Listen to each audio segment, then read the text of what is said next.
तो अब बात कर रहे हैं हम लोग, एक बार जरा रिकैप देखते हैं कहाँ तक पहुंच गए थे, क्या पढ़ रहे हैं और कहाँ तक पहुंच गए उसको देखते हैं, उसके बाद कंटिन्यू करते हैं। तो मैं पढ़ रहा था, again I am repeating for those who are new, जो नए हैं उनके लिए मैं फिर से बता देता हूँ।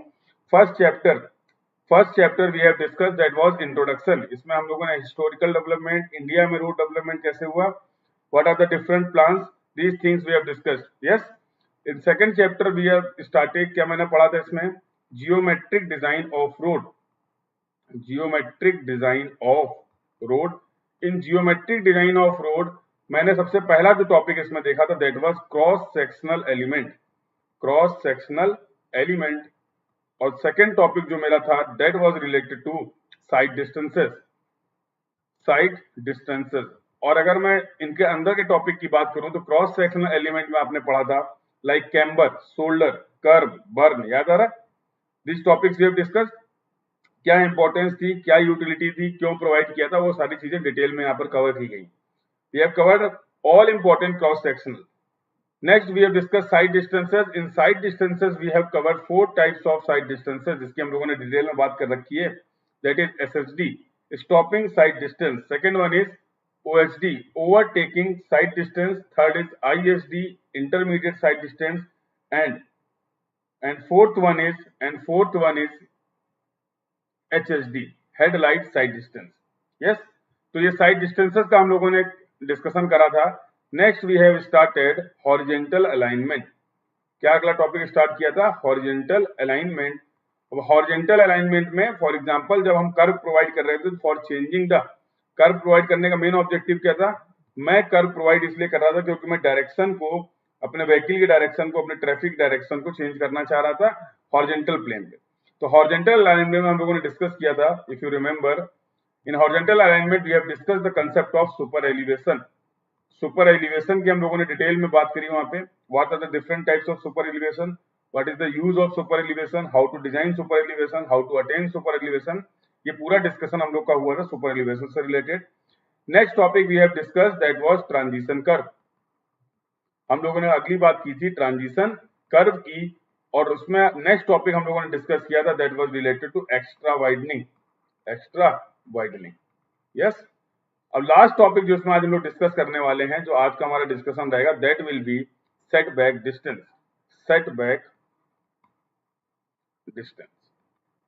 तो अभी जो 10-11 लेक्चर आपके हुए हैं, 10-11 लेक्चर जो हम लोगों ने अभी कवर किए हैं, ये उसकी डिटेल है, ये उसकी डिटेल है कि हम लोगों ने क्या क्या स्टार्ट किया, कहां पर पहुंच गए।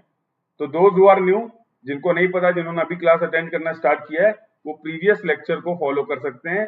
चैनल पे आपका प्लेलिस्ट में हाईवे इंजीनियरिंग के प्लेलिस्ट को सर्च करेंगे, in a systematic way lectures are provided to you, आप उसको फॉलो करके अगले डिस्कशन में जहां पर भी हम लोग डिस्कशन स्टार्ट कर रहे हैं वहां से कनेक्ट हो सकते हैं। क्लियर? आज का टॉपिक जो रहने वाला that will be setback distance. Important topic है, अच्छा टॉपिक है, इंपॉर्टेंट टॉपिक, अच्छा टॉपिक, क्वेश्चन भी आते हैं। तो we will cover this topic. आज की क्लास में क्या करने वाले हैं, इस टॉपिक को पढ़ेंगे और साथ में इसके साथ साथ क्या लगाने वाले हैं, we will apply question. Start करते हैं आज का topic that is setback distance. चलो see, this is next discussion, setback distance. बेटा इसी डिस्टेंस को हम बोलते हैं क्लियरेंस, इसी को बोलते हैं आप क्लियरेंस। सेटबैक डिस्टेंस बोलते हैं, क्लियरेंस बोलते हैं, बात एक ही है। तो सेटबैक डिस्टेंस और क्लियरेंस डिस्टेंस, तो सी समझते हैं। अभी मैं हॉरिजेंटल अलाइनमेंट की बात कर रहा हूं, अभी मैं हॉरिजेंटल अलाइनमेंट की बात कर रहा हूं, मतलब कुछ इस तरीके का कर्व रहने वाला है। अभी जो मैंने जब तक पढ़ा है अभी तक, वो मैंने इस कर्व की बात की है। 2 पॉइंट्स ऑन सेम प्लेन ए और बी थे, जिनके बीच में मुझे क्या करना था, डायरेक्शन को चेंज करना था। उस डायरेक्शन को चेंज करने के लिए मैंने क्या प्रोवाइड कर रखा, हॉरिजेंटल कर्व। यस और नो, हॉरिजेंटल कर्व। अब देखते हैं सेटबैक डिस्टेंस का कंसेप्ट क्या है। तो मैंने पहले डिस्कस कर रखा साइड डिस्टेंसेस के बारे में, हम लोगों ने बहुत डिटेल में बात करी थी। साइड डिस्टेंस क्या है कि अगर एक व्हीकल यहां कहीं है, उसको आगे का दूसरा व्हीकल या कोई ऑब्स्ट्रक्शन अगर उसको दिख रहा है, फॉर एग्जांपल वो मूव कर रहा था, तो इट मे बी पॉसिबल कि वो यहाँ के व्हीकल को देख पाए। और अगर यहाँ के व्हीकल को देख पाता है, सी इफ ये कंडीशन हो रही है, तो ये जो लाइन मुझे मिल रही थी जहां पर उसको देख पाया, साइड कर पाया, इसको मैंने बोला था लाइन ऑफ साइट। इसको मैंने क्या बोला था, लाइन ऑफ साइट। तो अपनी हम लोगों ने इसमें साइड डिस्टेंसेस भी पढ़ा था। तो साइड डिस्टेंस क्या हो रहा था, this was our side distances. जो अलोंग द लेंथ मुझे रोड अलोंग द रोड मुझे लेंथ मिल रही थी उसको मैंने बोला था साइड डिस्टेंस। अब ये साइड डिस्टेंस अगर मैंने व्हीकल को स्टॉप करने के लिए एक्सप्लेन की थी तो मैंने वहां पर इसको स्टॉपिंग साइड डिस्टेंस बोल दिया था। अगर ये साइड डिस्टेंस मैंने ओवरटेकिंग ऑपरेशन के लिए यूज किया था तो मैंने इसको ओवरटेकिंग साइड डिस्टेंस भी बोला था। तो डिपेंडिंग अपॉन द यूज क्या आपका क्या ऑब्जेक्टिव है उसके बेसिस पे हम लोगों ने अलग अलग तरीके से साइड डिस्टेंसेस को क्लासिफाई किया था। तो तुम्हें नहीं लगता है कि मान लो ये व्हीकल यहाँ पे होता, इस कर्व को थोड़ा सा और एक्सटेंड करते हैं समझने के लिए। फॉर एग्जाम्पल ये कर्व इस तरीके का था, कंसेप्ट पहले समझते हैं क्या होता है फिर देखेंगे क्या कैलकुलेशन करने। ये कुछ इस तरीके का कर्व था। अगर मेरा व्हीकल यहाँ पे था, अगर एक मेरा व्हीकल यहाँ पे था और मैंने एक यहाँ पर बिल्डिंग ब्लॉक बना रखा है, for example there is a building block, कुछ भी ऑब्स्ट्रक्शन हो सकता है, यस और नो, कुछ भी ऑब्स्ट्रक्शन हो सकता है। अगर मैं बोलूं मेरा व्हीकल यहाँ पे था, फॉर एग्जाम्पल व्हीकल एक्स, अब हॉरिजेंटल है तो उसको विजिबिलिटी होगी, लेकिन जब मेरा दूसरा वाला व्हीकल इस पॉइंट के पीछे था, इस बिल्डिंग ब्लॉक के पीछे था, for example this is Y vehicle, ये वाई व्हीकल है और ये एक्स व्हीकल है। अब तुम्हें लगता है क्या ये प्रॉपर इसको साइट कर पाएगा, यस और नो? क्या प्रॉपर साइटिंग हो पाएगी? नहीं। ड्यू टू दिस ऑब्स्ट्रक्शन, समझना ध्यान से, due to this obstruction vehicle X will not able to side vehicle Y. इस ऑब्स्ट्रक्शन की वजह से क्या हो रहा है, व्हीकल एक्स व्हीकल वाई को नहीं देख पा रहा है। जब देख नहीं पा रहा है इसका मतलब मैं ये जो दूसरे कलर से बना रहा हूं, ऑरेंज कलर से, रेड कलर जो भी दिख रहा हो तुम्हें, इस डिस्टेंस को मैं साइड डिस्टेंस नहीं बोल सकता हूं, यस और नो? इस डिस्टेंस को मैं साइड डिस्टेंस नहीं बोल सकता हूं। क्यों? साइड डिस्टेंस कब होगा? जब वो व्हीकल देख लेगा। मैंने पहले केस में क्या करा, ये व्हीकल ने दूसरे व्हीकल को देख लिया था तो ये लाइन ऑफ साइट था और ये इसके रिस्पेक्ट में साइड डिस्टेंस था। बट अगर ये ऑब्स्ट्रक्शन है, अगर ये ऑब्स्ट्रक्शन है तो मेरा एक्स व्हीकल वाई को साइट नहीं कर पाएगा, लोकेट नहीं कर पाएगा, आइडेंटिफाई नहीं कर पाएगा, यस और नो?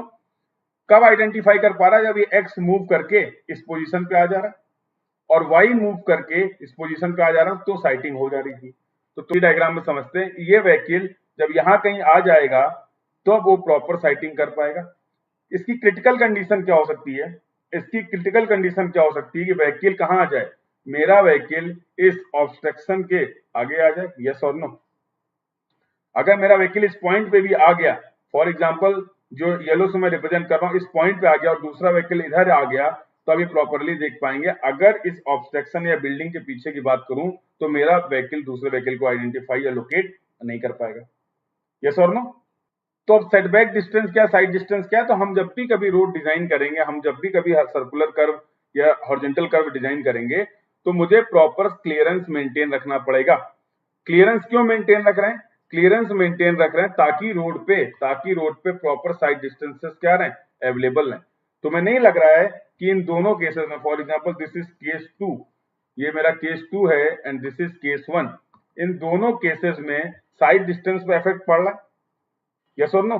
साइड डिस्टेंस पे इफेक्ट पड़ रहा है। अगर साइड डिस्टेंस प्रॉपर अवेलेबल नहीं होगी तो क्या क्या ड्रॉबैक हो सकते हैं आप देख चुके हो।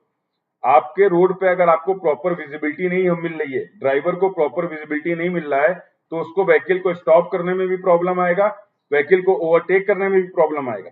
तो किसी भी हालत में मैं साइड डिस्टेंस से कॉम्प्रोमाइज नहीं कर सकता हूं, मुझे ज्यादा से ज्यादा साइड डिस्टेंस प्रोवाइड करनी थी। लेकिन अगर इस तरीके कोई ऑब्स्ट्रक्शन था, ऑब्स्ट्रक्शन, तो उसकी वजह से साइड डिस्टेंस कॉम्प्रोमाइज हो रही। तो मैं इस तरीके से कर्व डिजाइन करूंगा। किस तरीके से कर्व डिजाइन करूंगा? सी, जब मैं कर्व डिजाइन करूंगा तो I am going to design the curve like this, कि कम से कम, अब यहां से अगर कर्व स्टार्ट हो रहा है तो क्या मैं इसको रेडियस ऑफ कर्व बोल सकता हूं? सेंटर से मेजर करेंगे, यस और नो? ये मेरा रेडियस ऑफ कर्व हो गया। सर्कुलर कर्व की हम बात कर रहे हैं, तो अगर ये सर्कुलर कर्व था तो ये कर्व का सेंटर हो गया जहां पे मैंने रखा है, तो ये इसको मैं रेडियस बोल सकता हूं क्या, यस और नो? और अगर ये रेडियस हो गया तो मेरा ऑब्जेक्टिव ये था, मैं भी डिफाइन कर देता हूं सेटबैक डिस्टेंस को। तो सेटबैक डिस्टेंस मुझे कितना प्रोवाइड करना है? आई हैव टू प्रोवाइड कि रोड के इनर लेन के, अभी देखेंगे इनर लेन आउटर लेन क्या होता है। इस केस में मैं समझ लेता हूं, जो मैंने डायग्राम एक्सप्लेन किया है, यहां से लेके, फॉर एग्जाम्पल इसको जरा मीट करो, let me draw the line, वो ज्यादा ठीक रहेगा। ये कहां से कहां तक सेटबैक डिस्टेंस मैंने करेंगे? रोड के इनर लेन से रोड के इनर लेन से या फिर रोड के सेंटर से। इस केस में अलग अलग केस अभी डिस्कस करेंगे। तो क्या मैंने बोला कि रोड के सेंटर से, इस एग्जांपल की मैं बात कर लेता हूं, रोड के सेंटर से, दिस इन दिस एग्जांपल, इस सेंटर से जो भी आपका ऑब्स्ट्रक्शन लाइन था उस वहां तक की डिस्टेंस को मैं क्या बोलने वाला हूं, I am going to say that distance will be equal to setback distance. That distance will be equal to setback distance. मैं बोल्ड कर देता हूं ताकि कोई कंफ्यूजन ना रहे। सी दिस, ये डिस्टेंस जो होने वाली है इसको मैं क्या बोलूंगा, सेटबैक डिस्टेंस बोलूंगा। और सेटबैक डिस्टेंस को अपन एम से रिप्रेजेंट कर सकते हैं। इसको मैं सेटबैक डिस्टेंस बोल सकता हूं, क्लियरेंस बोल सकता हूं। अरे इतना क्लियरेंस होना चाहिए, रोड के सेंटर से इतना क्लियरेंस अवेलेबल होना चाहिए, अदरवाइज साइड डिस्टेंसेस क्या होने वाली, कॉम्प्रोमाइज हो जाएगी। अगर मैंने इस ऑब्स्ट्रक्शन को थोड़ा और आगे बढ़ा दिया होता या कर्व को इस तरीके से प्रोवाइड किया होता कि ये और पास होता, तो क्या होने वाला था, साइड डिस्टेंस कॉम्प्रोमाइज हो रही थी। साइड डिस्टेंस या विजिबिलिटी क्या कर रही थी, रोड पे डिक्रीज कर रही थी। यस और नो? तो इसी डिस्टेंस को मैंने बोला सेटबैक डिस्टेंस। इसी डिस्टेंस को मैंने क्या बोला, सेटबैक डिस्टेंस। अभी तक मैंने सिर्फ इतना एक्सप्लेन किया कि सेटबैक डिस्टेंस और क्लियरेंस होता क्या है। तो अब थोड़ा सा और आसान, एक बार ये डायग्राम थोड़ा कॉम्प्लिकेटेड हो गया होगा तो एक बार डायग्राम दोबारा से बना लेते हैं ताकि कोई कंफ्यूजन ना रहे। ये मान लो मेरी रोड की क्या थी, सेंटर लाइन थी। ये रोड की मेरी क्या थी, सेंटर लाइन थी। उसी डायग्राम को लाइन डायग्राम से बता देता हूं। और सेंटर लाइन से हम क्या मेजर कर रहे थे, अगर आपको याद हो, सेंटर लाइन से ही हम लोग रेडियस मेजर करते हैं। ये कर्व की क्या हो गई, रेडियस हो गई। ठीक है, ये कर्व की क्या हो गई, रेडियस हो गई। ये सेंटर लाइन हो गया। उस केस में मैंने क्या बोला, अगर इसको भी मिला बना देता हूं, वेट, जस्ट वेट। तो रेडियस तो सारे पैरामीटर रेडियस के रहने वाले हैं, that will be also equal to radius. Radius हो गया, ये रेडियस हो गया, ये भी ये रेडियस रहेगा। यस और नो? और यहां कहीं मान लो मेरा क्या था, इसको मैंने बोला लाइन ऑफ साइट। इसको मैंने क्या बोला, line of site. This is our line of site. मतलब यहां कहीं क्या था, बिल्डिंग ब्लॉक था। यहां कहीं ऑब्स्ट्रक्शन था। जरूरी नहीं कि बिल्डिंग ब्लॉक ही होगा, जरूरी नहीं है कि बिल्डिंग ब्लॉक ही होगा, कुछ भी ऑब्स्ट्रक्शन हो सकता है। तो ये क्या था, ऑब्स्ट्रक्शन। ठीक है, अब मुद्दा क्या है, मैंने क्या बोला कि ऑब्स्ट्रक्शन से लेके जो आपकी रोड की सेंटर लाइन है इसके बीच के डिस्टेंस को मैंने बोल दिया सेटबैक डिस्टेंस। तो इसको मैं बोल देता हूं सेटबैक डिस्टेंस। ये डिस्टेंस जो मैं रिप्रेजेंट कर रहा हूं इसको मैं बोलने वाला हूं सेटबैक डिस्टेंस। क्लियर?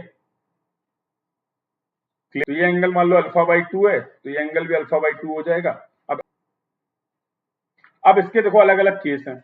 अब इसके क्या है, अलग अलग केस हैं। अब मुझे अल्टीमेटली क्या करना है, सेटबैक डिस्टेंस को क्या करना है, कैलकुलेट करना है। मुझे अल्टीमेटली सेटबैक डिस्टेंस को क्या करना है, कैलकुलेट करना है। अब इसकी पॉसिबिलिटीज देखते हैं सारी। मुझे एम निकालना है, मुझे एम कैलकुलेट करना है अलग अलग केसेस के लिए। तो क्या केस है पहले मैं वो बता देता हूं। तो सी, मान लो मेरे पास रोड मेरी या तो सिंगल लेन हो सकती है, रोड मेरी सिंगल लेन हो सकती है या फिर मल्टी लेन हो सकती है। Sir no, road single lane हो सकती है या फिर मल्टी लेन हो सकती है। और अगर सिंगल लेन है तो उसमें एम कैसे कैलकुलेट करेंगे, और अगर मल्टी लेन है तो उसमें एम कैसे कैलकुलेट करेंगे। एक तो प्रॉब्लम ये मेरे को, क्योंकि रोड सब एक जैसी तो नहीं होंगी, सिंगल लेन रोड भी मिलेगी, डबल लेन भी मिलेगी, 4 लेन भी मिलेगी। तो किस केस में साइड डिस्टेंस कैसे निकाला जाए, सेटबैक डिस्टेंस कैसे निकाला जाए, ये प्रॉब्लम है। दूसरा, दो चीजें आ रही थी। एक तो मेरा लेंथ ऑफ कर्व आ रहा था, जहां पे मैंने रोड पे कर्व प्रोवाइड किया था, जिसको मैं बोल देता हूं एलसी। पहले सिंबल क्लियर कर लेते ताकि कोई कंफ्यूजन ना रहे। मेरा क्या था, length of curve, LC was length of curve जो भी था। अब दूसरा साइड डिस्टेंस मैं बोल देता हूं एचडी, इसको मैं बोल देता हूं साइड डिस्टेंस, या फिर इसको मैं शॉर्ट में बोल देता हूं एस। किसी कोई दिक्कत तो नहीं है, इसको मैं ले लूंगा साइड डिस्टेंस को ले लूंगा एस। अब दो पॉसिबिलिटी हो सकती है यहाँ पे दो पॉसिबिलिटी क्या हो सकती है, सी। इन दैट केस अब क्या पॉसिबिलिटी हो सकती है, अब यहां से डिस्कशन स्टार्ट करते हैं, सीधा डिस्कशन की पहला कंडीशन क्या है, केस वन। केस वन में क्या हो सकता है, length of curve, length of curve. इसमें कुछ एजम्पशंस भी हम लोगों ने ले रखे हैं। We have assume while calculating setback distance, हम कुछ एजम्पशन पे काम कर रहे हैं। तो पहले उसको देख लेते हैं, फिर एजम्पशंस भी डिस्कस करेंगे। तो लेंथ ऑफ कर्व जो है एलसी, वो ग्रेटर देन है साइड डिस्टेंस से, वो ग्रेटर देन है साइड डिस्टेंस से। अब वो साइड डिस्टेंस तुम्हारी एसएसडी भी हो सकती है, वो साइड डिस्टेंस तुम्हारी ओएसडी भी हो सकती है, वो साइड डिस्टेंस तुम्हारी आईएसडी भी हो सकती है। वो कोई दिक्कत नहीं, साइड डिस्टेंस कुछ भी हो सकता है, हम लोगों ने पढ़ रखा है। तो पहला केस में क्या डिस्कस कर रहा हूं, लिसन वेरी केयरफुली। पहला केस मैंने क्या बोला कि लेंथ ऑफ कर्व जो है वो साइड डिस्टेंस से ज्यादा है, साइड डिस्टेंस मतलब visible distance available on the road. Side distance का मतलब क्या है? Visible distance available on the road. ठीक, क्या हो सकती है? ये भी ले लो। अब length of curve greater than side distance है, इसमें मेरी पहली पॉसिबिलिटी क्या हो सकती है कि मैं बात कर लेता हूं रोड कैसी है? सिंगल लेन की। रोड कैसी है? सिंगल लेन की रोड है, तो कैसे एम कैलकुलेट करेंगे? और दूसरा केस क्या हो सकता है? रोड कैसी है? टू लेन की रोड से समझ लेते हैं। रोड कैसी है? टू लेन की रोड है, उस केस में एम कैसे कैलकुलेट करेंगे? तो पहला केस मैं डिस्कस कर रहा हूं आपसे, when the length of curve is greater than side distance, और उसमें भी फर्स्ट केस सब केस ले लेते हैं, दैट इज फर्स्ट सब case is single lane road for single lane. Single lane, अब सिंगल लेन रोड के लिए मुझे कैलकुलेशन करना है सेटबैक डिस्टेंस का। तो देखते हैं, कंडीशन बना के देखते हैं फिर क्या आने वाला है, समझना। तो कंडीशन क्या होगी? सी, ये मेरा रोड था जो मैंने एक्सप्लेन किया, वही दोबारा कर रहा हूं। वो मैंने टॉपिक एक्सप्लेन किया था, अब यहाँ पे अपने केसेस एक्सप्लेन कर लेते हैं। ये मेरा एक कर्व था, this is our curve, yes और नो। अब मैंने सिंगल लेन बोला, इसका मतलब इसकी विड्थ क्या होगी? ये पढ़ रखा हम लोगों ने। विड्थ ऑफ सिंगल लेन कितना होता है? 3.75 metre. Width of single lane will be equal to 3.75 metre. यार जब एक ही लेन है, सेटबैक डिस्टेंस कैसे एक्सप्लेन किया है कि इनर लेन के सेंटर से जो ऑब्स्ट्रक्शन था वहां तक की डिस्टेंस को आपने सेटबैक डिस्टेंस बोला, यस और नो। अब अगर यही मैंने केस पहले भी डिस्कस किया है, अगर मेरा सिंगल लेन रोड है, उस केस में क्या होने वाला है? इस रोड की जो सेंटर लाइन होगी, इस रोड की जो सेंटर लाइन होगी, यस और नो, क्या वही इनर लेन की भी सेंटर लाइन है? बहुत ध्यान से समझना, ये लेन नहीं है बेटा, ये L1 और L2 नहीं बोल सकता हूं मैं कि लेन 1 है लेन 2 है। पूरी की पूरी रोड कैसी है? पूरी की पूरी रोड जो है हमारी वो सिंगल लेन की रोड है। इसका मतलब इनर और आउटर लेन का कंसेप्ट नहीं है। तो क्या मैं ये बोल सकता हूं कि ये जो लेन आपको दिख रही है, जो रोड दिख रही है, ये जो इसकी सेंटर लाइन मैंने बनाई, सेंटर लाइन ऑफ रोड, क्या मैं इसी को बोल सकता हूं centre line of the inner lane? इस केस में, इस पर्टिकुलर केस में मैं बोल सकता हूं centre line of the inner lane. तो अभी मैं इसी में कंडीशन लेता हूं। अब मैं मान लो एक कर्व मैंने यहां से प्रोवाइड किया, क्योंकि मेरी जो कंडीशन है उसी को मैं सेटिस्फाई करना चाह रहा हूं। ये कर्व था, तो क्या मैं इस यहां से मान लो स्टार्ट हो रहा है, this is the starting of curve and this is the end of curve. ये क्या है? Start and end of curve, समझना ध्यान से। तो यहां से यहां तक की डिस्टेंस को क्या मैं लेंथ ऑफ कर्व बोल सकता हूं, अगर किसी को कोई दिक्कत ना हो? कर्व जहां से स्टार्ट हो रहा है, कर्व जहां पर खत्म हो रहा है, इस डिस्टेंस को क्या मैं लेंथ ऑफ कर्व बोल सकता हूं? देखिए, my condition is length of curve is greater than side distance. Length of curve is greater than side distance, इसका मतलब क्या है? Situation will be like this, length of curve ज्यादा है, साइड डिस्टेंस क्या होगी? कम होगी। और ये मान लो साइड डिस्टेंस थी। साइड डिस्टेंस कैसे निकालते हैं कि जब मेरा व्हीकल यहाँ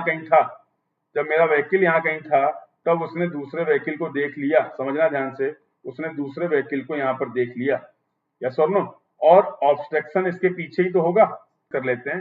तो तुम्हें नहीं लगता है इस सेंटर ऑफ रोड से जो भी ओ पॉइंट होगा, इस कर्व का कहीं ना कहीं सेंटर होगा, यस और नो? तो क्या मैं इसको बोल सकता हूँ रेडियस ऑफ कर्व? क्या रेडियस ऑफ कर्व और इस लाइन ऑफ साइट के बाद ये जितनी रोड पे डिस्टेंस मिल रही है, सी दिस डिस्टेंस, ये जितनी रोड पे डिस्टेंस दिख रही है, इसको मैं क्या साइड डिस्टेंस बोल सकता हूँ? कंडीशन वेरीफाई हो रही है क्या? Length of curve is greater than side distance. तो सिचुएशन ऐसी है जो हम लोग एनालाइज कर रहे हैं कि लेंथ ऑफ कर्व ज्यादा है, साइड डिस्टेंस कम है। कैसे पॉसिबल हो सकता है वो मैंने दिखाया आपको। तो ये आपका मान लो एंगल अल्फा बाई 2 था, this angle is alpha by 2। ये एंगल कितना हो गया अपना? Alpha by 2। तो ये एंगल कितना होने वाला है? Similarly this angle will be also alpha by 2, yes. अब मैं क्या बोल सकता हूं? सेटबैक डिस्टेंस क्या बोला था? जो लाइन ऑफ साइट थी और रोड के इनर लेन के सेंटर से, बट अभी क्या है? एक ही लेन है, सिंगल लेन है, इसका मतलब यही रोड का सेंटर है और यही इनर लेन का सेंटर है, वैसा बोल सकते हैं क्या? और इस डिस्टेंस को मैंने बोला m। ये डिस्टेंस जो मेरी थी बेटा, इस डिस्टेंस को मैंने बोला था m। This m was setback distance और इसी को मैंने बोला था क्लियरेंस। अब मुझे यही निकालना है, मुझे सेटबैक डिस्टेंस और क्लियरेंस को कैलकुलेट करना है। किसी को अगर कोई डाउट हो तो मैं बता देता हूं। देखो, मैं कंडीशन डिस्कस कर रहा हूं, length of curve is greater than side distance. तो मैंने इस तरीके की सिचुएशन ली जिसमें मुझे लेंथ, कर्व तो तुम्हारा यहां से स्टार्ट हो रहा है ना, कर्व यहां से स्टार्ट हो रहा है, कर्व यहां पे एंड कर रहा है, तो लेंथ ऑफ कर्व इतना हो गया, साइड डिस्टेंस कब होगा? जब ऑब्स्ट्रक्शन के आप आगे आ जाओगे। तो ये व्हीकल ए था, ये व्हीकल बी था, इसने इसको देख लिया, ये लाइन ऑफ साइट हो गई, जितना रोड पे लेंथ अवेलेबल था उसको मैंने बोल दिया साइड डिस्टेंस। तो फर्स्ट कंडीशन मैंने वेरीफाई करी, length of curve is greater than side distance, length of curve is greater than side distance. ये क्लियर हो गया। अब रोड, अब दो पॉसिबिलिटी है। अब length of curve greater than side distance में रोड आपकी सिंगल लेन भी हो सकती है और मल्टी लेन भी हो सकती है। तो पहले मैं बात कर लेता हूँ सिंगल लेन की। तो सिंगल लेन रोड है, इसका मतलब टोटल विड्थ कितनी होगी? 3.75 होगी। सेटबैक डिस्टेंस हम कहां से मेजर कर रहे थे? इनर लेन के सेंटर से। बट इस केस में इनर लेन और आउटर लेन है ही नहीं, क्योंकि सिंगल लेन है। तो इस रोड का जो सेंटर होगा वहीं से मैंने क्या मेजर कर दिया? Setback distance. अब मुझे इस m की वैल्यू निकालनी है। अब मुझे इस m की वैल्यू क्या करनी है? कैलकुलेट करनी है। कर लेंगे यार, इसमें क्या दिक्कत है? नहीं कर पाओगे तो डायग्राम हट जाएगा तो कैसे करोगे? इतने में ही कर लेते हैं, यही कोशिश करते हैं कि इतने में अपनी सेटबैक डिस्टेंस कैलकुलेट हो जाए, क्योंकि डायग्राम की जरूरत पड़ेगी। तो मेरे भाई इधर आओ, मुझे निकालना है m। क्या निकालना है? m निकालना है। इस O से, ध्यान से देखना, इस O से यहां तक की टोटल डिस्टेंस कितनी? A है और ये पॉइंट B है। ऐसे लिख दें तुम्हारी खुशी के लिए। तो मैं m को कैसे रिप्रेजेंट कर सकता हूं? क्या मैं लिख सकता हूं OA माइनस OB? अरे लिख दिया, तो मुझे OA निकालना और OB निकालना है। अरे OA मुझे दिख रहा है यार, OA होगा क्या वो? अरे ये रेडियस है, यहां से लेके यहां तक रेडियस है, और ये सर्कुलर कर्व है, तो सारे ये पॉइंट भी OA भी क्या होने वाला है? Radius of curve. और इसको मैं क्या बोल सकता हूं? R। यस और नो? ठीक है, चलो बहुत अच्छी बात। अब मुद्दा फंस रहा OB का। OB निकाल लूं? अरे OB भी लिख सकते हैं यार, OB में क्या दिक्कत है? OB मुझे दिख रहा है, टोटल यहां तक की डिस्टेंस R है, मुझे यहां से यहां तक की डिस्टेंस है ये OB। तो अगर ये डिस्टेंस R है, ये एंगल अल्फा बाई 2 है, ये डिस्टेंस R है, ये एंगल अल्फा बाई 2 है, तो क्या मैं OB को लिख सकता हूं R cos alpha by 2? Can I write R cos alpha by 2 equal to हो जाएगा R minus R cos alpha by 2, R minus R cos alpha by 2। जैसा तो मैं M कैलकुलेट कर सकता था। M क्या तुम्हारा? सेट बैक, बार बार रिपीट करता हूं, भूल मत जाना, या फिर क्लियरेंस। ये मैं कैलकुलेट कर सकता था कब? अरे रेडियस ऑफ कर्व तो मुझे हमेशा ही से पता है, रेडियस ऑफ कर्व तो मुझे पता है। प्रॉब्लम किसकी आ रही है? अल्फा बाई 2 कहीं से पता चल जाए, अल्फा बाई 2 कहीं से पता चल जाए। तो इस डायग्राम को ध्यान से देखो। क्या मैं लिख सकता हूं 2 alpha by 2 is equal to this distance? तो मैं लिख देता हूं C। डायरेक्टली लिखते हैं, यहां पर आ जाते हैं, डायग्राम देखते रहना। तो क्या मैं लिख सकता हूं R into alpha by 2, R into alpha by 2 is equal to side distance by 2, alpha by 2। तो अब मैं निकाल लूंगा, क्या दिक्कत है? साइड डिस्टेंस बाई 2 को मैं ये भी लिख सकता हूं, साइड डिस्टेंस को मैंने ऊपर बोला था S, और ये हो गया S बाई 2। तो मैं बोल देता हूं alpha by 2 is equal to क्या हो जाएगा? S upon 2R, S upon 2R। Radian वेडियन चेंज कर लेंगे तो क्या आ जाएगा? 180 अपॉन पाई कर सकते हैं। यस और no? Because angle is very less. Can I say alpha by 2 will be equal to S upon 2R, S upon 2R into 180 upon pi? बोलो। और अगर ऐसा हो गया, अगर ऐसा हो गया तो मुझे दिख रहा है M निकालने के लिए R चाहिए था और अल्फा बाई 2 चाहिए था। दोनों चीजें मेरे पास अवेलेबल है। R is known to us, alpha by 2 is known to us.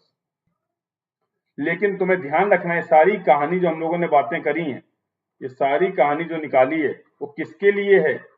Single lane road थी बेटा, सिंगल लेन रोड थी, और उसमें भी लेंथ ऑफ कर्व जो था वो ग्रेटर देन था side distance, length of curve जो था वो ग्रेटर देन था साइड डिस्टेंस, तब ये पूरी कहानी वैलिड है। बात करता हूं इसी का सब केस 2, होपफुली यहां तक समझ में आ गया होगा। तो अब दूसरा केस लेते हैं, इसका दूसरा केस ले लेते हैं। अभी मैं, समझना ध्यान से, अभी भी मेरी कंडीशन क्या है? Length of curve is greater than side distance. लेकिन अब मैं इसमें केस 2 डिस्कस कर रहा हूं। केस 2 क्या था? फॉर एग्जांपल 2 लेन की बात कर लेते हैं। अभी मेरी रोड कैसी है? 2 लेन है। अभी मेरी रोड कैसी है? 2 लेन है। अब इस कंडीशन में मुझे क्या करना है? सेटबैक डिस्टेंस प्रोवाइड करना है। पर क्या अब, लेकिन ये रोड में लेन है, ये रोड क्या है? लेन है। तो मतलब लेन क्या क्या है, दिस इज लेन 1, क्लियरली लिख दे रहा हूँ, कंफ्यूज मत होना, this is lane 2, road is 7 metre, 7 metre है, लेन 1 है, लेन 2 है, और मुझे सेटबैक डिस्टेंस कहां से मेजर करनी थी, मुझे सेटबैक डिस्टेंस कहां से मेजर करनी थी, ये लेन 1 लेन 2 हटा दें, अगर कंफ्यूज ना, क्योंकि डायग्राम मैं नहीं चाहता हूं कॉम्प्लिकेटेड हो, डायग्राम सिंपल रहेगा तो आसानी से समझ पाओगे। से आपका कर्व स्टार्ट हो रहा है, this is your start of curve and this is your end of curve, ये क्या आपका एंड ऑफ कर्व, तो स्टार्टिंग और एंडिंग है, इसका मतलब ये डिस्टेंस जो होने वाली है, अब शायद तुम समझ पाओगे, ये लेंथ ऑफ कर्व हो जाएगी, यस और no, this distance will be equal to length of curve, this distance will be equal to length of curve, लेकिन मुझे सेटबैक डिस्टेंस कहां से निकालनी थी, मुझे सेटबैक डिस्टेंस कैलकुलेट करनी थी इनर लेन के सेंटर से, समझो ध्यान से, इनर लेन के सेंटर से जो भी मेरा ऑब्स्ट्रक्शन था या लाइन ऑफ साइट थी वहां तक की डिस्टेंस, तो मैं कंडीशन एज्यूम करता हूं कि मेरा व्हीकल जो था वो बेटा यहां पे था, see my vehicle is like this, यहां पे कहीं मेरा व्हीकल था, ये व्हीकल है, उसने इस तरीके से यहां पर देखा, किसको देखा, दूसरे व्हीकल को देखा, तो ये यहां पर मेरा कहीं क्या था, ऑब्स्ट्रक्शन था, यस और नो, ये ऑब्स्ट्रक्शन था, ये क्या हो गया, लाइन ऑफ साइट हो गया, this will be line of site. अब और ये अगर डिस्टेंस को मैं नहीं भी रिप्रेजेंट करूंगा तो तुम्हें समझ में आ जाना चाहिए, this distance will be equal to side distance, this distance will be equal to side distance. Condition 1 is satisfy, condition 1 क्या पूछ रहा था, क्या बोल रहा था, किस कंडीशन की बात करते हैं, length of curve is greater than side distance, length of curve greater than side distance है, दिख रहा है, ये लेंथ ऑफ कर्व LC है, साइड डिस्टेंस क्या है, SD है, length of curve is greater than side distance, ये बात तो समझ में आ गई। दूसरा डिस्कशन क्या, मुझे इसमें निकालना सेटबैक डिस्टेंस, इंपॉर्टेंट क्या, सेटबैक डिस्टेंस मैंने बोला कहां से कैलकुलेट करेंगे, इनर लेन के सेंटर से जो लाइन ऑफ ऑब्स्ट्रक्शन है वहां तक की जो क्लियरेंस डिस्टेंस होगी उसको बोलेंगे सेटबैक डिस्टेंस। तो पहले जितना पढ़ चुके हैं उसी को बना लेते हैं, तो मैं नहीं लगता है कि इसको कुछ बोल सकता हूं, कहां चला गया ये, कैन आई से this will be the radius of curve, yes और नो, ये क्या होने वाली है, रेडियस ऑफ कर्व हो जाएगा क्या, अरे हाँ या ना, रेडियस ऑफ कर्व हो गया। सिमिलरली ये इतनी कहानी तो हम पहले भी पढ़ चुके हैं, अभी तो कुछ नया नहीं कर रहे हैं, ये कंडीशन हो गई। और ये रेडियस में कहां से मेजर कर रहा था, याद है तुम्हें, रोड की जो रेडियस थी वो मैं रोड के सेंटर से मेजर कर रहा था, मैं इनर एज और आउटर एज नहीं जा रहा था, और इस रोड का ये व्हाइट वाला क्या होगा, this will be the centre line of the road, ये आपके रोड की सेंटर लाइन थी। तो क्या यहाँ के सेंटर लाइन ऑफ रोड से यहां तक के डिस्टेंस को सेटबैक डिस्टेंस बोल सकते हैं, centre line of the road से यहां तक के डिस्टेंस को सेटबैक डिस्टेंस बोल सकते हैं क्या, नहीं बोल सकते, क्यों, this is the outer lane and this is the inner lane, आपकी आउटर लेन और इनर लेन आपको पता है। अब मुझे क्या चाहिए, इनर लेन के सेंटर से, तो मैं दूसरा कलर यूज करता हूं ताकि तुम्हें समझ में आ जाए, इस इनर लेन का, ये इनर लेन है बेटा, इसका जो सेंटर होगा, लेन का जो सेंटर होगा, अब मुझे सेटबैक डिस्टेंस कहां से डिफाइन करनी है बेटा, मैं जो बोलूंगा यहां से, अभी मैं नाम दे दूंगा, डोंट वरी, ये जो ग्रीन वाली डिस्टेंस मैं तुम्हें दिखा रहा हूं इसको मैं क्या बोलने वाला हूं, इसको मैं बोलूंगा सेटबैक डिस्टेंस स्मॉल m। ये व्हाइट लाइन जो थी वो centre line of the road थी, ये जो ग्रीन लाइन आपको दिख रही है इसको मैं बोल सकता हूं centre line of inner lane.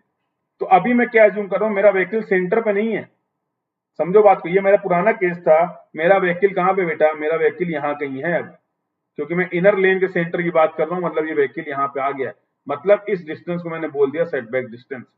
तो अगर वही सिंबल ले लें, ये O था, ये यही सिंबल था O, ये आपका क्या था, O से A तक का, जहां से आप रेडियस मेजर कर रहे थे वो OA हो गया, इसको तुम अपनी इच्छाओं के लिए B ले लो, इसको C ले लो, जो मन वो ले लो, कोई दिक्कत नहीं, कंसेप्ट अगर समझ गए हो तो नोटेशन में कोई दिक्कत नहीं। चलो, तो अब मैं क्या बोल रहा हूं, मुझे निकालना M, जरा ध्यान, OA, ये तो OA हो गया, ये टोटल OA हो गया, ऐसा नो। अब इस डिस्टेंस को मैं बोल देता हूं A से B तक की जो डिस्टेंस है इसको मैंने फॉर एग्जांपल बोल दिया D, अभी देख लेंगे D क्या है, इसको मैं क्या बोल दे रहा हूं, D minus D, OA minus D करा मतलब मैं यहां पे आ गया, OA माइनस डी मैंने यहां पे करा मतलब मैं यहां पे आ गया। अब ये डिस्टेंस मुझे निकालनी है तो OC माइनस कर दूं, minus OC, can I write like this? तो क्या हो जाएगा बोलो? ये सेंटर लाइन ऑफ रोड पे पॉइंट लिखा है मैंने, OA will be equal to R, हाँ या ना? OA क्या था? रेडियस ऑफ कर्व था। OA will be radius of curve. D अभी देख लेंगे, D को भी चलो एक्सप्लेन कर देते हैं। इक्वल टू, क्या मैं बोल सकता हूं distance between centre line of the road, and centre line of inner lane. क्या मैं D को ऐसा बोल सकता हूं? वेरीफाई कर लो। D को मैं बोल सकता हूं, वेरीफाई कर लो। D क्या दिख रहा है मुझे? ये centre line of the road थी, ये centre line of the inner lane थी, इनके बीच के डिस्टेंस को मैंने क्या बोल दिया? D बोल दिया। क्या? OC बचा। अरे यार OC जरा देखो, ये OC है। इस OC को, तो तुम्हें नहीं लगता मैं इस डिस्टेंस को, मैं थोड़ा सा क्लियर कर देता हूं, यहां से जो डिस्टेंस मैंने मेजर करी है, इसको मैं R माइनस डी बोल दूं, अगर तुम्हें कोई समस्या ना हो। R माइनस डी बोल सकते हैं। अरे टोटल R थी, ये डिस्टेंस D थी, तो इसको मैं R माइनस डी बोल सकता हूं। यस और no? If R minus D बोल सकता हूं, तो अगर ये R माइनस डी है, ये एंगल तुम्हारा अल्फा बाई 2 है, सिमिलरली ये एंगल तुम्हारा अल्फा बाई 2 है, तो कैन आई राइट, क्या लिख सकता हूं मैं? भी आई can right R minus D. ये डिस्टेंस O से लेके B तक मुझे निकालनी थी, ये टोटल R थी, उसमें से D माइनस कर दिया तो R माइनस डी हो गया। BC की बात कर रहे थे, D मैंने बता दिया क्या होगा। अब मैं BC की अगर मैं बात करूं, तो इसको मैं लिख सकता हूं R minus cos alpha by 2। Yes that's fine. चलो जरा आओ, R minus D cos alpha by 2। अब अल्टीमेटली मुझे क्या निकालना था? M निकालना था। M will be equal to, OB को मैं लिख देता हूं R minus D, minus BC को मैं लिख देता हूं R minus D cos alpha by 2। हाँ सही कर दिया, टाइपिंग एरर, सही कर दिया। ये लिख सकते हैं कि नहीं? बोलो, can I write like this?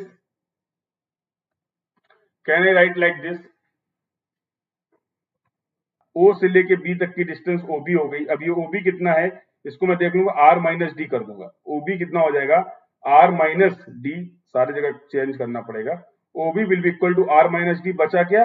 OC। OC क्या हो सकता है? अगर यहां तक की डिस्टेंस R माइनस डी थी, ये एंगल अल्फा बाई 2 था, that is going to be R minus D cos alpha by 2। Yes और no? R minus D cos alpha by 2। I think अभी क्लियर है। 2 की बात कर लेते हैं, तो अल्फा बाई 2 भी इस एंगल में चाहिए होगा, तो सेम कंसेप्ट में मैं अल्फा बाई 2 निकालूंगा जैसा मैंने पीछे अल्फा बाई 2 निकाला था। अब इसमें अगर मुझे M निकालना है, तो मुझे R पता होना चाहिए, जो कि मुझे पता होगा, मुझे D पता होना चाहिए, और अल्फा बाई 2 पता होना चाहिए। Alpha by 2 is equal to, अब साइड डिस्टेंस की बात कर रहे हैं, side distance by 2R minus D into 180 upon pi. जिस कंसेप्ट में मैंने पीछे अल्फा बाई 2 निकाला था, यहां पर भी मैं निकाल देता हूं। तो अब इस पूरे इसको कंक्लूड करते हैं कि सिंगल लेन और टू लेन में क्या था। तो अब इस एक्सप्रेशन में अगर आप ध्यान से देखोगे, यू विल फाइंड कि मैंने सिंगल लेन और डबल लेन में कुछ खास किया नहीं है।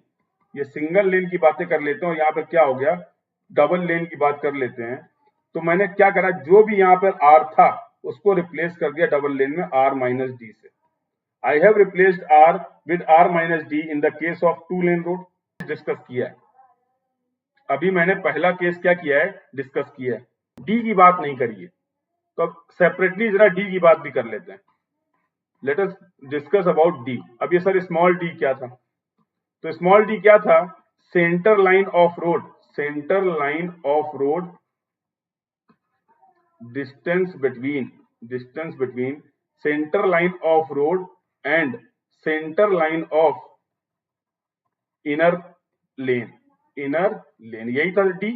पहले भी एक्सप्लेन कर रखा मैंने, अब यहां पे समझते हैं। जैसे मान लो तुम्हारी 2 लेन की रोड है, सेंटर लाइन ऑफ रोड था क्या? Centre line of road, yes और नो? 2 लेन की मैं बात कर रहा हूं, तो ये लेन 1 हो गई, ये लेन 2 हो गई। मुझे क्या निकालना, मुझे ये नहीं चाहिए, मुझे चाहिए डी। तो ये मेरी इनर लेन की सेंटर लाइन थी, यस और नो? इसको मैं बोल सकता हूं सेंटर लाइन ऑफ इनर लेन, इसको मैं बोल सकता हूं सेंटर लाइन ऑफ इनर लेन। बेटा डी बोला था। अब जरा तुम्हारा काम है, मुझे कैलकुलेट करके बताओ डी की वैल्यू क्या होगी। अब ये 2 लेन की रोड है, तो ये होगा 3.5 और ये क्या होगा 3.5, यस और नो? अरे हाँ या ना? तो ये डिस्टेंस मुझे दिख रही टोटल 3.5। ये 3.5 में से अगर मैं 3.5/2 कर दूं तो मुझे डी मिल जाएगा। ये डिस्टेंस कितनी 3.5/2 और ये टोटल डिस्टेंस में 3.5 मुझे निकालनी डी, तो मैं लिख सकता हूँ 3.5 माइनस 3.5/2। अरे यस और नो? यस और no? Case number 1, when length of curve is greater than side distance. जब मैंने सेटबैक डिस्टेंस कैलकुलेट करी है तो मैंने कुछ एजम्पशंस ले रखे हैं, वो बहुत इंपॉर्टेंट है। ध्यान से सुनना। पहला एजम्पशन तो ये ले रखा है मैंने कि सर्कुलर जो कर्व है तुम्हारा, सर्कुलर कर्व वो डायरेक्टली कनेक्ट हो रहा है। क्या हो रहा है? डायरेक्टली कनेक्ट हो रहा है, डायरेक्टली कनेक्ट्स विद स्ट्रेट। यहां पर कोई भी ट्रांजिशन कर्व का कंसेप्ट नहीं है, यहां पर कोई भी ट्रांजिशन कर्व का कंसेप्ट नहीं है। Circular curve is directly connecting with straight, ये पहला एजम्पशन ले रखा है। और दूसरा एजम्पशन अगर मैं बोलूं तो मैंने क्या ले रखा है कि vehicle is moving on centre of inner lane. ये दो एजम्पशंस जो थे उनके बेसिस पे मैंने पूरे डेरिवेशन किए। तो सवाल में अगर कुछ डेरिवेशन में कंडीशन चेंज करेगा तो फिर आपको वहां पे फैक्टर ध्यान रखना पड़ेगा कहां से पूछा गया। जो मैंने एनालिसिस परफॉर्म करी है वो इन एजम्पशंस पे बेस्ड है।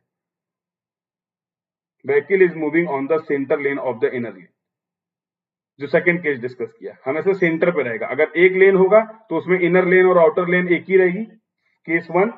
अगर सिंगल लेन की रोड है तो इनर लेन और आउटर लेन क्या रहेगा? एक ही रहेगा। अगर डबल लेन था तो इनर लेन के सेंटर पे मैंने ग्रीन वाली पोजीशन में व्हीकल को रिप्रेजेंट किया। ये दो एजम्पशंस पे मैंने पूरी ये फॉर्मूले क्या कर रखे हैं, डिराइव कर रखे हैं। पॉइंट आउट साहब, केस 1 ही इंपॉर्टेंट है। केस 2 की भी एनालिसिस हम सेम वे में कर सकते हैं।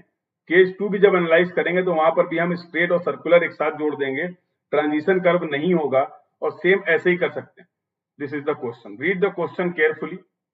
This is the common data, ये आपको डेटा दे रखा गया है।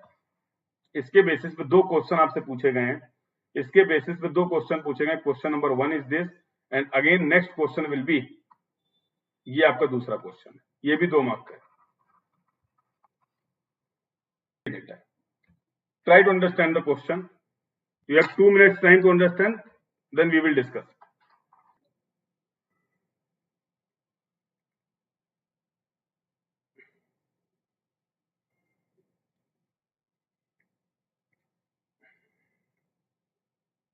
A horizontal circular curve with a center line radius of 200 meter is provided on two-lane two-way state highway. आते हैं। The width of the two-lane road is 7 meter. The width of the two-lane road is 7 meter. Design speed of the section is 80 kmph. Design speed कितना दे रखा है? 80 kmph दे रखा है। The brake reaction time is 2.4 second and the coefficient of friction in longitudinal and lateral directions are given as 0.355 and 0.15 respectively. 0.355 and 0.15 respectively. पहला question आपसे पूछा गया calculate the safe stopping side distance. First question is saying calculate SSD और second question क्या बोल रहा है इसी में, the setback distance from the centre line of the inner lane is, the setback distance from the centre line of the inner lane is. तो दोनों question के लिए डेटा कॉमन है, कॉमन डेटा क्वेश्चन है, दोनों क्वेश्चन करने 2-2 number के question थे। ये सॉल्व करो। हम लोगों ने पहला केस डिस्कस किया है तो पहले उसी को अप्लाई करने की कोशिश करेंगे, पहले उसी को अप्लाई करेंगे, सही होता तो ठीक है, नहीं तो फिर दूसरा केस देखेंगे।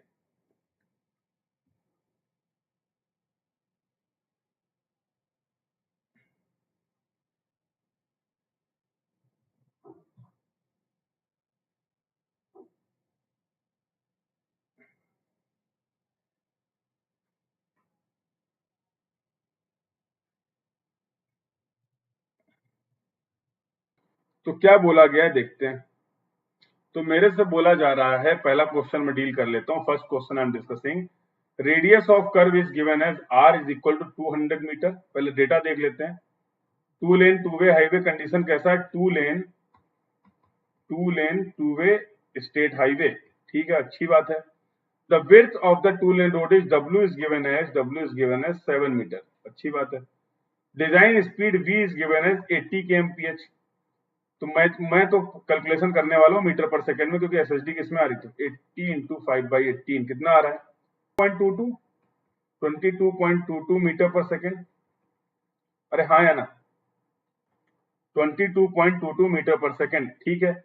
लॉन्गिट्यूडनल फ्रिक्शन दे रखा है, longitudinal friction coefficient is given as 0.355 और लेटरल जो मुझे दे रखा है दैट इज गिवन एज 0.15। ये दोनों एफ की बात चल रही है, ये क्या है, फ्रिक्शन कोएफिशिएंट की बात चल रही है। पहला सवाल तो मुझसे पूछा गया एसएसडी क्या होगा, पहला सवाल क्या पूछा गया है, tell me the value of SSD. तो मेरे को पता है एसएसडी, अगर आपने पढ़ रखा है, क्लासेस रेगुलरली अटेंड की हैं, तो आप बता सकते हो एसएसडी क्या होगा। एसएसडी क्या होने वाला है, SSD will be equal to v into T R plus V square upon 2gf। अब प्लस माइनस n की जरूरत नहीं है, क्योंकि मुझे ग्रेडियंट नहीं दे रखा गया, मुझे ग्रेडियंट या स्लोप की बात नहीं करा गया है। तो मैं लिख दूंगा 22.22 into reaction time, I think given was 2.4, check कर लेना, रिएक्शन टाइम गिवन है 2.4 प्लस v स्क्वायर कितना हो जाएगा, 22.22 का whole square divide by 2 into 9.81 into F will be equal to, अब एफ कितना लेंगे ये बताओ। एफ मुझे दो दे रखे गए, F given is a longitudinal direction 0.355 and f in lateral direction is given as 0.15। For the calculation of SSD, सारा जो आपने कंसेप्ट पढ़ रखा सब अप्लाई हो रहा है। For the calculation of SSD, which f should I take, longitudinal और lateral? बचा क्या, 355। जरा सॉल्व करके बताओ कितना आ रहा है, सॉल्व करके बताओ कितनी वैल्यू आ रही है इसकी, 124.21। गिवन ऑप्शन के हिसाब से SSD क्या होना चाहिए, ऑप्शन नंबर 1 विल बी, ये करेक्ट आंसर होगा 125 metre, the answer will be 125 metre. Next question को, जो तुम्हारा इंटरेस्ट था, जो तुम्हारा आज का डिस्कशन हुआ है, अब पहला सवाल ये देखते ही आ जाएगा, सर कंडीशन, सर कंडीशन क्या ले लें, सर कंडीशन क्या ले लें। तो मैं पहली कंडीशन एज्यूम कर लूंगा length of curve greater than क्या है, साइड डिस्टेंस। मैं क्या एज्यूम कर लूंगा, लेंथ ऑफ कर्व क्या ग्रेटर देन साइड डिस्टेंस। और अगर length of curve greater than side distance assume किया, तो इसके मैंने दोनों केस डिस्कस किए आपसे, इसके मैंने दोनों केस आपसे डिस्कस किए, क्या, जब सिंगल लेन रोड थी और जब डबल लेन रोड थी, यस और नो, सिंगल लेन रोड और डबल। अब यहां पर इस सवाल के केस में साइड डिस्टेंस कितना अपना, वो एसएसडी के बराबर है, यस और नो। तो अब कर लेते हैं, अरे अभी मैंने निकाला था फॉर टू लेन रोड। अब मैं डेरिवेशन पूरा नहीं बता रहा हूं, डेरिवेशन डिस्कस कर रखा, मुझे पता था सिंगल लेन के लिए कितना था, चलो डिफरेंस बता देता हूं कहां से चीजें आ रही थी। तो सिंगल लेन के लिए क्या था, फॉर सिंगल लेन में मैंने जो फॉर्मूला पढ़ा था, single lane that was m is equal to r minus R cos alpha by 2, याद है, r minus R cos alpha by 2, ये हम लोगों ने पढ़ा था। और जब बात हो रही थी डबल लेन की या टू लेन की, तो मैंने क्या बोला था, टू लेन के लिए डिराइव भी कर सकते हैं, जो किया भी है, तुम चाहो तो r को रिप्लेस कर दो r माइनस डी से, r को रिप्लेस कर दो r माइनस डी से, तो क्या फॉर्मूला आ जाएगा, m will be equal to r minus D minus r minus D cos alpha by 2, yes और नो, ये लिख सकते हैं कि नहीं। और यही फॉर्मूला तुम्हारा आया भी था, यही फॉर्मूला आपने निकाला भी था। तो अब मुझे क्या चाहिए, मुझे डी चाहिए, तो डी का कैलकुलेशन देख लेते हैं। फिर से एक बार बता देता हूं, कोई कंफ्यूजन अगर रह गया हो, ये टू लेन की रोड है, लेन 1 लेन 2, ये टोटल विड्थ मुझे 7 मीटर दे रखी गई है, 7 मीटर, मतलब ये विड्थ क्या होगी 3.5 मीटर, और ये विड्थ कितनी होगी 3.5 मीटर। मैंने जो टर्म डी एक्सप्लेन किया था, वो डी क्या बोलता था, रोड की सेंटर लाइन से इनर लेन के सेंटर लेन के बीच की डिस्टेंस, यस और नो, यही तो बोल रहा था। तो यार ये पूरी 3.5 है, तो ये डिस्टेंस अगर मैं x बोल दूं, मुझे ये निकालना है, x को ही तो मैं d बोल रहा हूं, तो मैं लिख सकता हूं d will be equal to, बोलो, d will be equal to, I can write 3.5 by 2, अरे बोलो, ऐसा लिख सकते हैं कि नहीं। तो d आ जाएगा 1.75। क्या चाहिए, मुझे चाहिए alpha by 2, what I more required, that is r मुझे पता है, d मुझे पता चल गया, अल्फा बाई 2 चाहिए, यस और नो। तो अल्फा बाई 2 जब मैं निकालूंगा, सी अल्फा बाई 2 क्या होने वाला है, तो मुझे पता था, फॉर्मूला भी मैंने निकाला था, alpha by 2 is equal to, alpha by 2 जो था मेरा वो किसके बराबर आ रहा था, एस अपॉन 2r था क्या, 2, और r को किससे रिप्लेस करना है, r माइनस डी से रिप्लेस करना है, यस और नो, इंटू 180 अपॉन पाई, क्या हो जाएगा, इंटू 180 अपॉन पाई। जरा मुझे बताओ बेटा अल्फा बाई 2 कितना आ रहा है। Solve this, put value r is given as I think 100 metre, d is equal to 1.75 meter. Tell me the value of alpha by 2. Tell me 18.06 degree 2 निकाल लिया, तो अब कुछ खास करने को बचा नहीं है, इसको उठाओ इधर लाओ, m is equal to 200 minus 1.75 minus 200 minus 1.75, yes और नो, बार बार वही लिखते हैं, cos 18.06 degree, m is equal to 76 metre, 9.76 metre. Physical मतलब समझते हैं, जो भी आपका कर्व था उसका जो इनर लेन था उसके सेंटर से जो भी आपका ऑब्स्ट्रक्शन था वो डिस्टेंस कितनी होनी चाहिए, 9.76 मीटर है। यहाँ पर 9.76 मीटर है, आते हैं ऑप्शन पे 9.77 metre, m is equal to 9.77 metre, m is equal to 9.77 metre.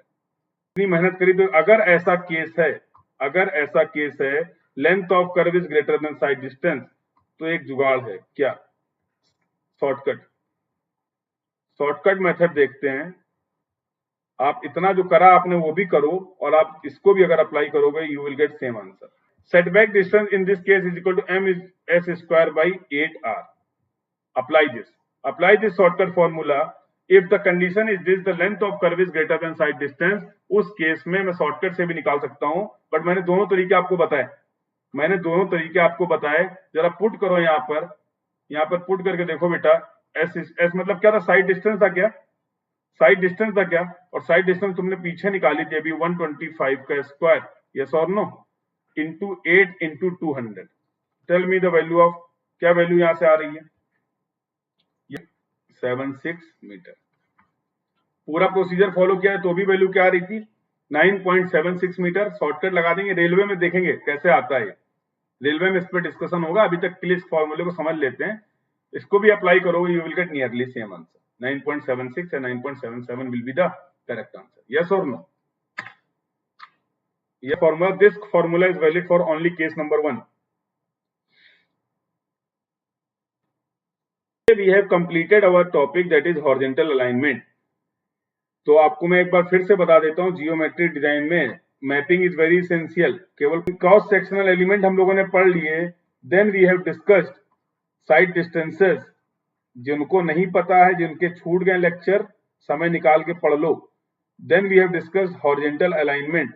अब हम लोग कल से पढ़ेंगे that will be vertical alignment. अभी मैंने हॉरिजॉन्टल कर्व की सारी बातें कर ली। हॉरिजॉन्टल कर्व में सुपर एलिवेशन कैसे होगा, ट्रांजिशन कर्व कैसे होगा, सेटबैक क्या होगा, सारी काम की बातें हो गई। अगला डिस्कशन जो होगा that will be related to vertical alignment. ये हम लोग स्टार्ट करेंगे कल से, वर्टिकल अलाइनमेंट ऑफ रोड।